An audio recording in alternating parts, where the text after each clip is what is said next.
Assalamualaikum warahmatullahi wabarakatuh. Ketemu lagi dengan Unigea di Gelangko Kitchen. Nah, seperti janji aku minggu lalu, makasih ya untuk teman-teman yang udah voting di Instagram Gamirella.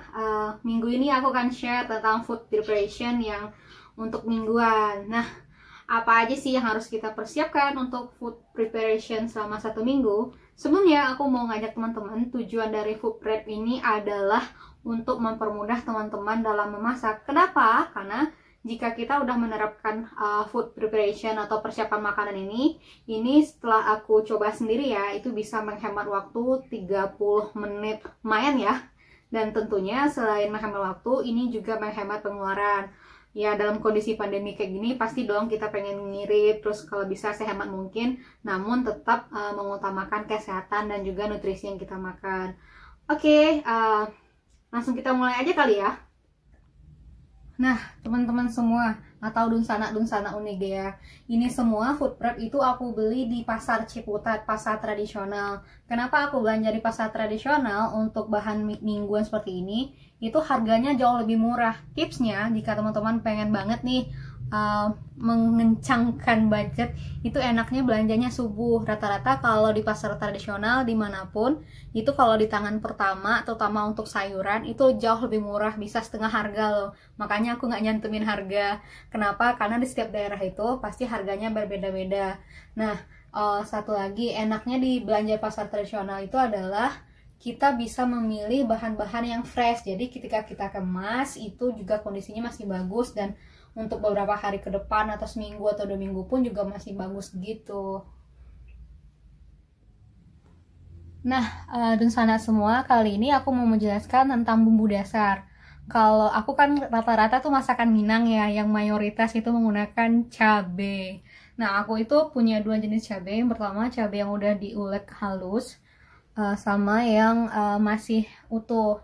Nah, kalau yang utuh sih biasanya aku nguleknya gunain cobekan ya, atau batu lado orang Minang bilang. Terus di sini ada bawang putih ya. Fungsi bawang putih itu adalah sebagai bahan pengawet alami. Jadi kalau seandainya teman-teman pengen cabenya untuk waktu durasi yang lama, misal kayak 2 minggu atau 1 bulan, aku sarankan di bawahnya itu dikasih tisu, dan di atasnya, di tengahnya sih lebih tepatnya, itu ditambahin dengan bawang putih. Nah, sedangkan untuk yang cabai halus itu teman-teman punya 2 pilihan.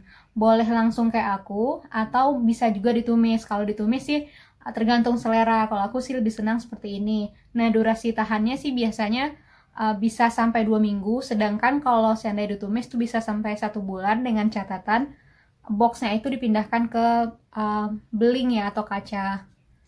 Nah, selanjutnya bumbu dasar yang harus ada untuk masak itu adalah bawang merah. Kita udah pasti tahu dong kalau bawang merah itu salah satu hal yang wajib ada dalam kita memasak. Nah, bawang merah sendiri sih aku juga sama dengan cabai, itu ada yang halus, juga ada yang masih utuh. Nah, yang halusnya, tada!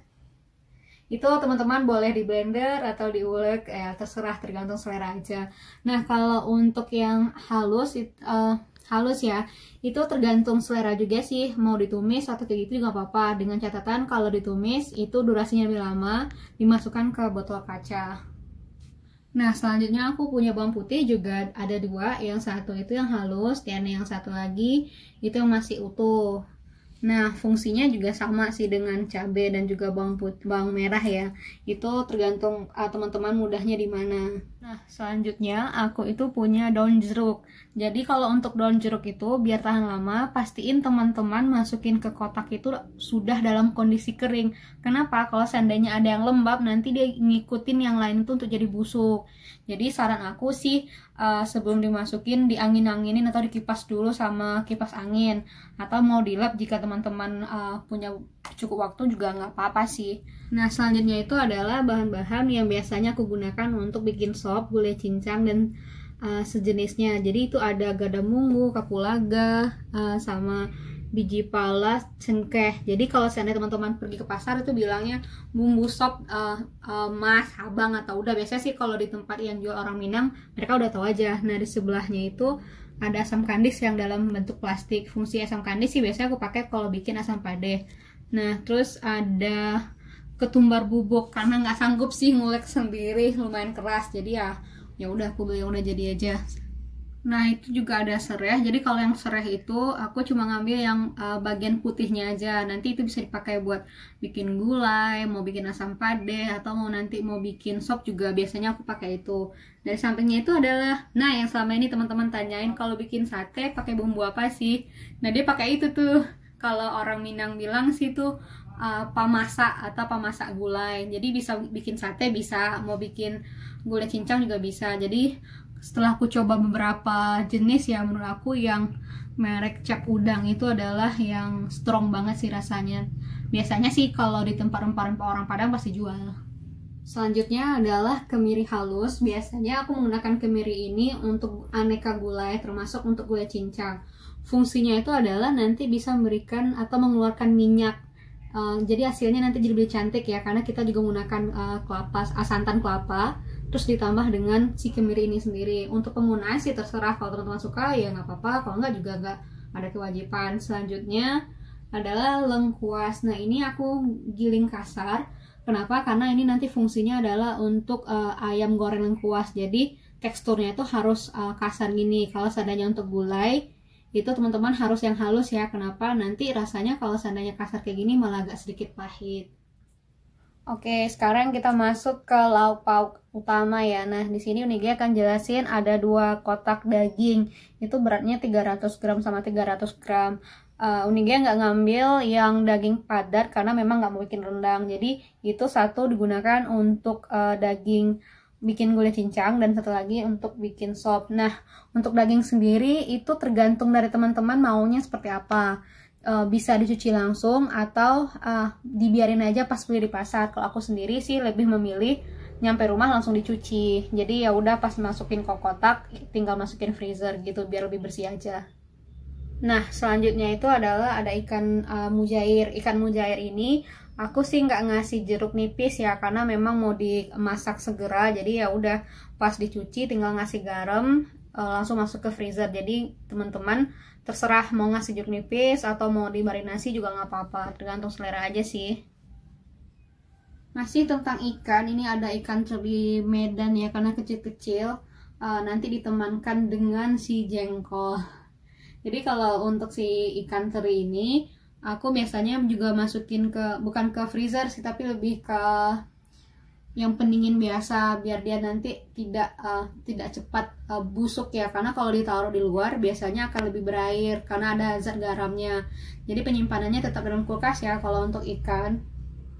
Selanjutnya itu adalah ikan tongkol. Nah, kalau untuk ikan tongkol sendiri itu biasanya aku marinasi. Kalau enggak aku ungkap dulu dengan bumbu dasar, bawang merah, bawang putih, dikasih garam. Jadi nanti sisa air kaldunya bisa aku simpan untuk dimasak di cabai gorengnya. Jadi rasanya itu jadi lebih enak. Atau teman-teman juga kalau memang lagi nggak ada bumbu dikasih bawang putih dengan garam aja sih, itu udah cukup sih.